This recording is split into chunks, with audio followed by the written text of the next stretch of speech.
Hello, ladies and gentlemen. I'm Don Labonte. In this segment, we're going to be addressing the issue of how people say time in conversation. When I'm teaching a class, generally I print out this little format to give people a visual on how I believe time is most commonly said. The easiest way to tell time is simply by addressing the numbers. 105, 110, 115, 120, etc. 155, 150, 145. That is the easiest way. From 1 to 9, it is always 108. It is never, we never say 0. 103, 105. So that's one thing you should make your students aware of. Also, unless somebody wants to be very, very exact, usually time is referred to in 5-minute segments, as you see here. 5, 10, 15, 20, 25, 30. Just as the watch usually highlights the 5-minute mark of every segment of the clock. If you have to be precise, excuse me, if you have to be precise, obviously you have to say 123, 122.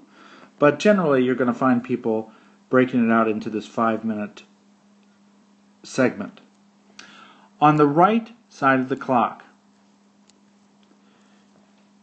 people will be using past and after the most. Since just saying the name 105, 110 is very easy, I force students, when they tell me the time, that they have to give me the longer form. I want them to get adjusted, to get familiar with it. Once they begin to say it themselves, they'll begin to hear it more easily. The more they say it, the more they'll be able to hear it correctly. So I move them away from the easy way of saying time to the more complicated form. The two little differences that you'll find on this right side of the clock is with 115.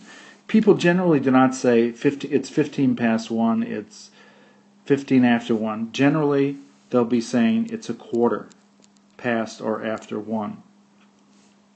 That's one little difference on this side of the clock. The other difference is at 1:30. Here, as you note, there's only past. People don't say after. I don't know the reason. We see past and after used equally up to 25, but at 1:30 they only say a half past 1. After is not used.